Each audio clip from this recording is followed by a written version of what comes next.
Quem está conosco mais uma vez aqui no estúdio do Jornal Gente é o ex-ministro, ex-presidente da Câmara, Aldo Rebelo, que tem sido aqui de muita serventia para a gente, viu, ministro? Para a gente entender essa confusão toda do noticiário que não para. Bom dia, seja mais uma vez bem-vindo aqui à nossa bancada nessa sexta-feira. Tudo bem com o senhor? Tudo bem, Thaís. Bom dia, Pedro. Bom dia. Bom dia, Sônia. Bom dia, Cláudio Humberto.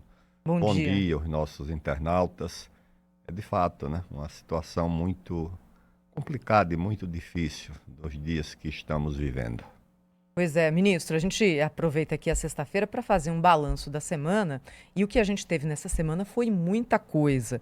Desde a derrota do governo na CPI do INSS, mas outros passos ligados à questão Jair Bolsonaro, Eduardo Bolsonaro, Lei Magnitsky, com a divulgação de conversas que foram interceptadas no celular de Jair Bolsonaro pela Polícia Federal e também com o anúncio de que 3 bancos brasileiros cortaram os cartões de crédito do ministro Alexandre de Moraes. E é ele que vai decidir, talvez hoje, talvez outro dia, se vai aceitar ou não a justificativa da defesa do ex-presidente. Como é que o senhor está vendo esse imbróglio todo, já que a gente não tem paz aqui no noticiário, ministro?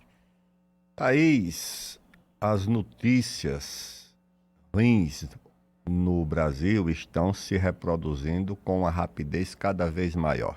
Nós temos um governo num processo de desgaste muito forte e desgastes sucessivos, derrotas sucessivas. Aqui não esqueçamos de uma derrota do governo de grande repercussão, que foi o decreto legislativo do Congresso sobre o imposto sobre as operações financeiras, sobre o IOF. Isso foi reparado por uma decisão do Supremo que revogou a decisão do Congresso. Mas isso não eximiu o governo do desgaste e da demonstração de fragilidade. E essa semana nós tivemos a derrota combinada do governo, do presidente da Câmara e do presidente do Senado. Ou seja, eles perderam a votação para a escolha da presidência e da relatoria de uma CPI. Como é que o governo pode ser tomado de surpresa numa votação tão possível de ser analisada, prevista, e o governo tinha até o recurso de não permitir a votação. E num ambiente controlado, né, ministro? Envolve pouca gente, Pouca gente e gente experiente. Então eu creio que isso é a exposição de uma fragilidade muito grande, difícil de ser corrigida. Por quê, Thaís? Porque nós temos um governo com uma base conservadora e uma orientação progressista, liberal, na área do comportamento e dos costumes. O Congresso é conservador em matéria de comportamento e de costumes. O governo é um governo liberal, é um governo progressista nesta mesma matéria. E do outro lado, em economia, você tem um Congresso que é desenvolvimentista e um governo que tem uma agenda ligada ao meio ambiente, a essa questão da Amazônia, do IBAMA, da FUNAI, que bloqueia completamente o desenvolvimento. Então, é uma receita muito difícil de dar certo. Olá, ministro. Muito bom dia. Bem-vindo aqui ao nosso programa mais uma vez.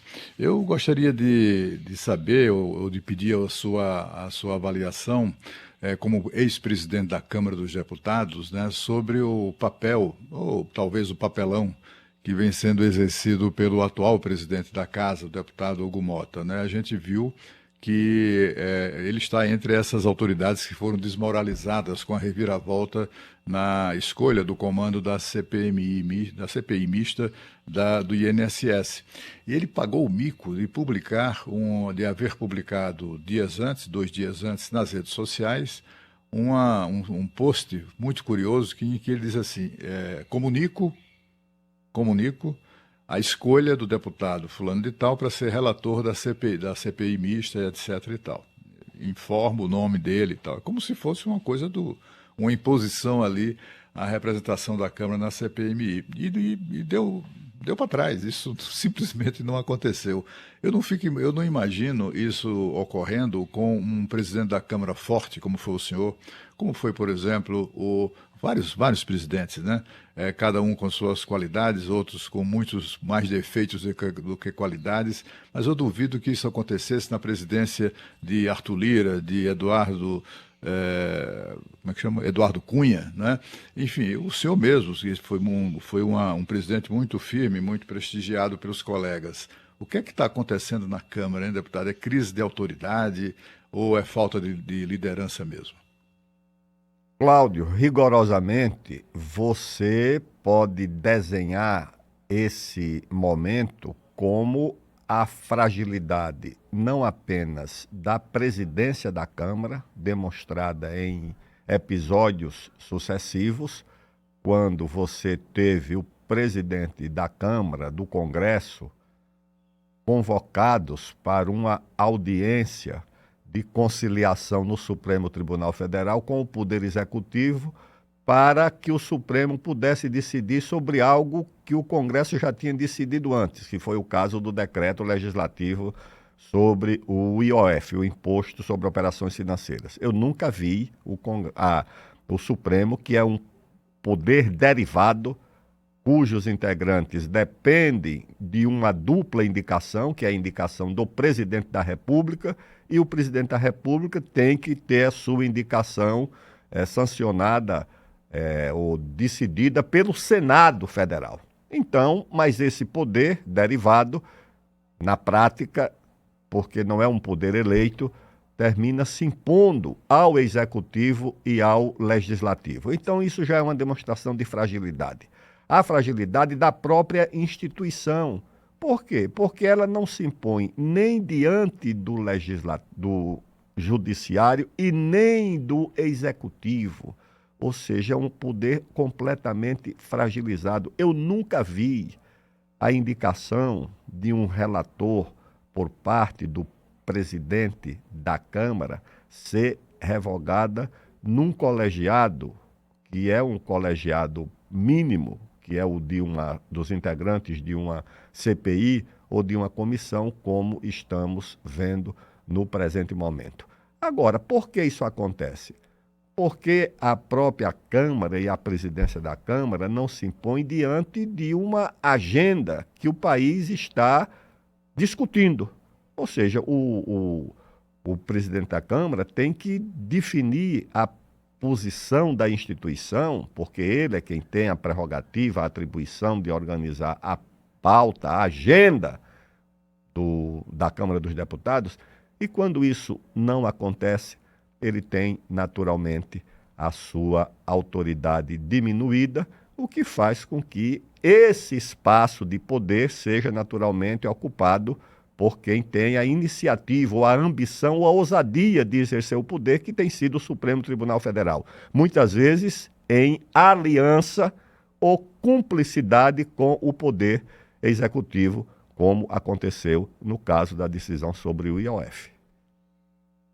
Estamos conversando ao vivo, como sempre nos atende aqui no Jornal Gente, o ex-ministro da Defesa Aldo Rebelo. Ministro, um bom dia para o senhor, uma boa tarde aqui de Paris, um bonjour, como a gente diz aqui. Ministro, queria, enfim, de tédio não morremos, né? O que acontece é um fato atrás do outro, o Brasil fervendo aí, principalmente nas questões políticas. Queria saber do senhor sobre essa questão do vazamento de informações do ex-presidente Jair Bolsonaro, que politicamente está sem a possibilidade de se defender, eu digo para a base eleitoral dele. Tem até um documento aí do início de 2024 que nunca foi assinado ou formalmente utilizado. Dá para caracterizar como risco de fuga, na opinião do senhor? O que o senhor está achando de todo esse imbróglio? Sônia, esse imbróglio é a exposição da nossa desorientação, das nossas instituições. Eu vi agora, de manhã, uma declaração do presidente do Supremo Tribunal Federal, do ministro Barroso, sobre a tese, sobre o tema da anistia. O que é que diz o ministro Barroso?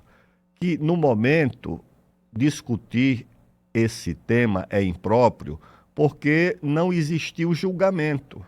A anistia é para um crime julgado. como não existiu julgamento, no caso do ex-presidente Jair Bolsonaro, não pode se discutir a tese da anistia. Pois bem, essa é a declaração do ministro Barroso. Não se pode discutir anistia para quem não foi condenado. Mas, na verdade, o que acontece é que o ex-presidente Bolsonaro já foi condenado sem ser julgado, porque está preso. E preso, naturalmente, sem um julgamento definitivo. Não há uma condenação penal pela instituição encarregada do julgamento, que é o Supremo Tribunal Federal. Não há nenhuma condenação alcançando o ex-presidente Jair Bolsonaro, mas ele está preso. Ou seja, não se pode discutir anistia porque não houve julgamento. Mas, sem o julgamento, ele está preso, o que mostra uma situação absolutamente anômala do ponto de vista do direito no nosso país. E essa questão da anistia, o próprio ministro Barroso admite nesta declaração que ele não vai dizer se deve ou não ser discutida pelo Congresso, que é quem de direito tem essa responsabilidade, essa atribuição, mas admite no fim que pode ser também um instrumento de pacificação, tá certo? Mas a pacificação pressupõe a atuação das instituições responsáveis e legitimadas para pacificar o país. A pacificação não será resultado desse embate, desse confronto nas redes sociais. A pacificação só será consequência de atitudes do próprio Supremo Tribunal Federal, do Poder Executivo, do Poder Legislativo, da base do governo no Congresso, em negociação com a oposição. E, lamentavelmente, esse ambiente que poderia apontar para a pacificação, nós não temos no país, Sônia. Nós temos um ambiente de confronto, um ambiente de conflito, um ambiente de redes sociais, de distribuição de pontapés, de exposição de intolerância. E esse não é o ambiente que pode pacificar o país.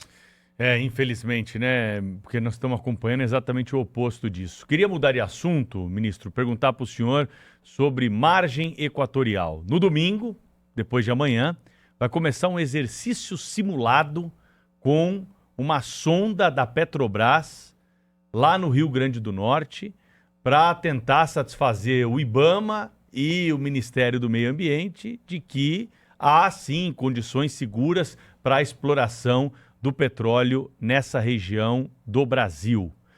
E nós temos falado bastante sobre esse assunto, da lerdeza para essas aprovações. A presidente da Petrobras já defendeu em entrevista aqui à Band um avanço desse processo, mas ainda estamos na fase do simulado. Vamos ter que passar no Enem para poder explorar o petróleo lá, ministro Aldo Rebelo? Pedro, nós estamos submetidos aos caprichos, porque são caprichos, não são exigências racionais de autarquias que na prática governam o país. Eu já disse aqui, no caso da margem equatorial, você tem uma posição do presidente da República favorável à exploração do petróleo da margem equatorial. A mesma posição do ministro das Minas e Energia. A mesma posição da presidente da Petrobras, que é sabidamente uma autoridade, uma técnica competente sobre a matéria, que antes de presidir a Petrobras, presidiu a Agência Nacional de Petróleo. Você tem a posição dos governadores, todos eles favoráveis, dos engenheiros da Petrobras, da empresa que é detentora da melhor tecnologia de exploração de gás e petróleo em águas profundas ou muito profundas. E você tem o mundo inteiro explorando petróleo em águas profundas. Você tem a Inglaterra, recentemente autorizando mais 100 poços no Mar do Norte. Você tem a Noruega, que é uma espécie de rainha, de baliza no desfile do ambientalismo mundial. E você tem o Brasil vetado, proibido. Isso não tem cabimento. E você tem o IBAMA fazendo exigências absurdas no Brasil inteiro, no caso do Amapá e do Pará, exigindo hospitais de 200 milhões de reais, de 50 milhões de reais, para proteger provavelmente ou improvavelmente algum acidente que atinja a fauna marinha, quando você não tem hospitais para as populações da Amazônia, quando você tem as maiores taxas de mortalidade infantil, de doenças infecciosas na Amazônia, principalmente entre a população indígena, e você vai atender exigências do IBAMA de hospitais de 200 milhões de reais, de 50 milhões de reais, para atender uma fauna para o risco que nem existe ainda.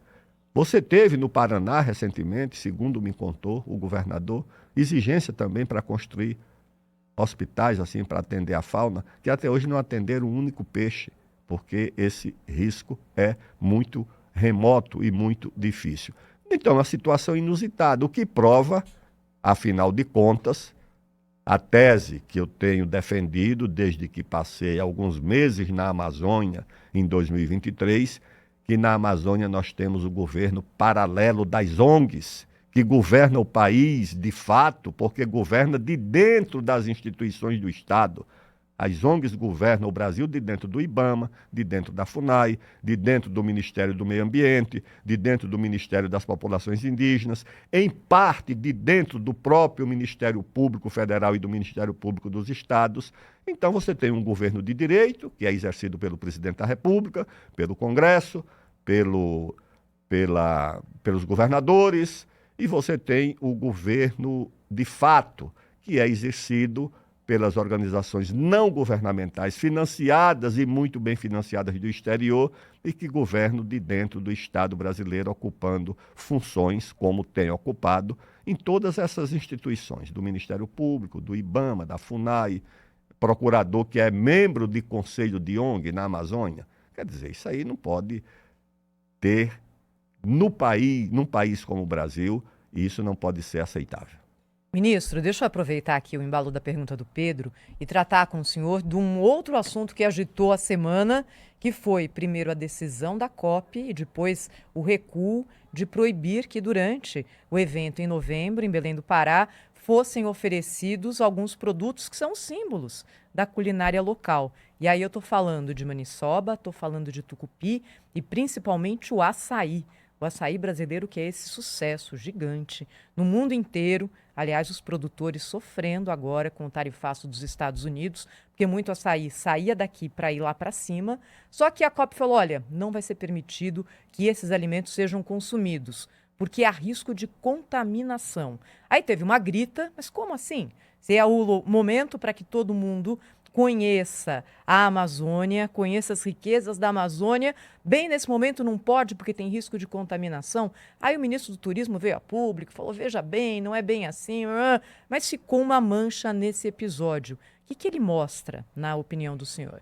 Muita ignorância, não é, Thaís? Em primeiro lugar, eu vivi algo parecido quando era ministro do Esporte, durante a Copa do Mundo de 2014. Nós tínhamos, naturalmente, uma das subsedes lá em Salvador, e um dos congressos, uma das reuniões preparatórias da FIFA, foi lá numa área perto de Salvador, num daqueles hotéis de grande frequência de turismo, e era uma reunião da FIFA. E eu, como ministro do Esporte, compareci, e antes da reunião ter início, foi anunciado que a FIFA teria proibido a venda ou o consumo de acarajé dentro do hotel.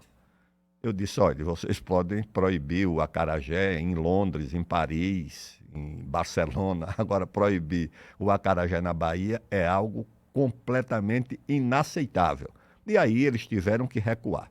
Pois bem, o que aconteceu? Eu fiquei no hotel onde estava sendo realizada a reunião, e no café da manhã, Thaís, qual era a maior fila no café da manhã? Todos os jornalistas, os integrantes da FIFA, todos na fila do acarajé. Ah, eu estaria nela facilmente também. Todos queriam ministro. acarajé. Agora, Também. Você tem o caso... E só fazendo uma parte, ministro, a comida que a ONU oferece nas COPs é péssima. Assim, boa sorte para, enfim, a quem estará envolvido lá. Olha, aconteceu também recentemente na Olimpíada de Paris, Sônia. Aí onde você se encontra, eu não fui, mas eu era ministro das Relações Internacionais, ministro não, secretário da Prefeitura de São Paulo, e foi lá uma delegação da Prefeitura, e o que eles me contaram? Que a FIFA resolveu proibir, em benefício do clima, o consumo de carne. Mas a delegação brasileira abriu lá uma exceção para o fornecimento de carne. Era a maior fila da Olimpíada. Todos os atletas queriam essa proteína nobre, que é a carne. E no caso do Pará, a culinária paraense é uma das mais sofisticadas do mundo. Essa gente é ignorante, não leu Gilberto Freire. Leiam Gilberto Freire, há um ensaio em que ele exalta a culinária paraense, essa combinação magistral da culinária europeia, portuguesa, com a culinária indígena. O tacacá, o molho do tucupi é uma coisa sofisticada. Quanto tempo se leva para ter esse molho do tucupi? Em quantas águas essa essência que vem da mandioca puba, da mandioca fermentada, que leva dias para ser fermentada e leva horas e horas para você extrair o ácido cianídrico que tem na mandioca para deixar esse molho completamente preparado para o consumo humano. É muito sofisticada a cozinha paraense. Isso está dito pelo nosso maior sociólogo, que é o Gilberto Freire. E essa gente ignora a sofisticação dessa. Em qualquer padaria de São Paulo, você pode ter acesso hoje ao açaí. O açaí hoje é uma iguaria procurada em todas as áreas da culinária do Brasil. Proibir o açaí, proibir o tacacá, proibir o tucupi, só pode ser resultado de uma profunda ignorância de quem está organizando essa Conferência de Mudanças Climáticas das Nações Unidas. Não é a única ignorância, porque não sabem nada sobre a Amazônia. Tem sobre a Amazônia uma versão e tem, entre essas versões, uma completamente equivocada sobre a sofisticada e a preciosa culinária amazônica, principalmente a culinária paraense. Então, ministro, mas é aquela coisa do nojinho, né, do primeiro mundo com relação às culturas de países em desenvolvimento como o Brasil, né? Na África, eles certamente têm engulhos, né, diante da culinária local, muito embora seja igualmente saborosa, né? Um dos lugares que eu mais passei melhor, assim, do ponto de vista da alimentação foi em Angola, Moçambique também. Moçambique Enfim, é uma mas eles delícia. têm esse nojinho, né? É algo absolutamente repugnante o que eles fazem. Essa arrogância, né? Que é inaceitável mesmo. Agora, o que eu gostaria de saber do senhor é o seguinte: do ponto de vista de lá, da nossa última conversa para cá, certamente houve alguma evolução, o senhor se informou mais até sobre o que está acontecendo lá em Belém do Pará, para a COP30, o senhor está mais tranquilo ou mais preocupado com a capacidade de Belém do Pará suportar esse evento tão grandioso que vai acontecer daqui a pouco? Cláudio, eu também não entendo a origem desse receio europeu, porque a higiene nunca foi um ponto alto da civilização europeia. Você sabe que mesmo palácios como o de Versalhes foram construídos sem um único banheiro. Um rei da França chegava a passar um ano sem tomar banho. Isso está registrado pela crônica francesa. O rei da França chegava a passar um ano sem tomar banho. Tem lá nas biografias do Stefan Zweig sobre a Maria Antonieta os detalhes da vida na realeza francesa. Eu conversei, quando eu era presidente da Comissão de Relações Exteriores, fui à Europa ouvir brasileiros que eram atendidos pelos nossos consulados. Olhe, se você for descrever a situação de higiene, isso descrita, principalmente por mulheres brasileiras que casaram com europeus, a vinda desses europeus, eles não tinham o hábito do banho diário. Uma vez um amigo meu que colocou um menino para estudar numa escola da Suíça, Thaís, disse que esse pai recebeu um telefonema do diretor da escola suíça perguntando qual era a doença que o menino tinha. Ele disse, não tem doença nenhuma. Por quê? Ele disse, não, porque ele está tomando banho todo dia. O que é que está acontecendo com esse menino? Que problema é que ele tem que ele está tomando banho todo dia? O hábito... Mas, Aldo... Sim.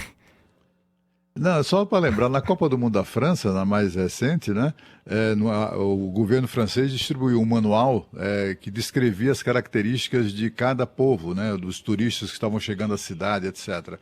E eles colocam, foi Copa do Mundo ou Olimpíadas, um desses eventos esportivos.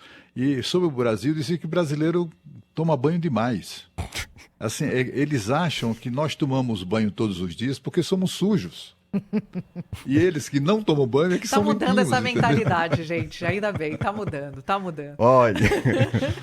Mas... Agora, que nós gastamos mais em energia e gás aqui do que gastamos. Não, as recomendações... Os nossos 2 banhos diários. As recomendações dos hotéis franceses sobre o uso da água. Eu compreendo a escassez da água. E aqui nós herdamos das nossas avós remotas, indígenas, o hábito do banho diário que o europeu não tinha. Porque você tinha os fatores favoráveis da disponibilidade de água, dos recursos hídricos para o banho diário. Você tinha também o favorecimento do clima, que favorece também o seu contato com a água, e o europeu tinha o fator da temperatura e tinha a ideia também equivocada, mas não totalmente equivocada, de que as doenças eram transmitidas pela água. E, de fato, a água não tratada pode, como deve ter sido no passado, transmissora de doenças, e isso gerou também um preconceito contra a água. E o preconceito contra a água levou também a um preconceito contra a higiene. Mas o próprio Gilberto Freire, para citar mais uma vez o grande sábio pernambucano, faz também num dos seus ensaios uma descrição do porquê o hábito do banho diário que nós herdamos das nossas avós remotas indígenas e o hábito do distanciamento e do certo... a hidrofobia é uma doença que atinge os animais, tá certo? Mas a rejeição à água também muitas vezes atinge seres humanos, principalmente os franceses. Oh, coitados meus amigos, gente. Não vou concordar com isso. Nossos amigos, Sônia, nós temos muitos amigos na França. É verdade. Tá certo? Deixa eu agradecer ao Aldo Rebelo, ex-ministro, ex-presidente da Câmara, nosso convidado de sempre aqui no Jornal Gente. Hoje a conversa seguiu por um rumo um pouco diferente, mas a gente gostou demais. Muito obrigada, ministro. Até a próxima, hein? Muito obrigado, Thaís. Obrigado, Pedro. Obrigado, Sônia. Obrigado, Cláudio Humberto. Obrigado aos nossos pacientes internautas. O Jornal Gente Obrigado, volta Elis. na sequência com mais informações, todas as manhãs a partir das 8 da manhã na Rádio Bandeirantes, Band News TV e também no nosso aplicativo Band Play na internet. Rede Bandeirantes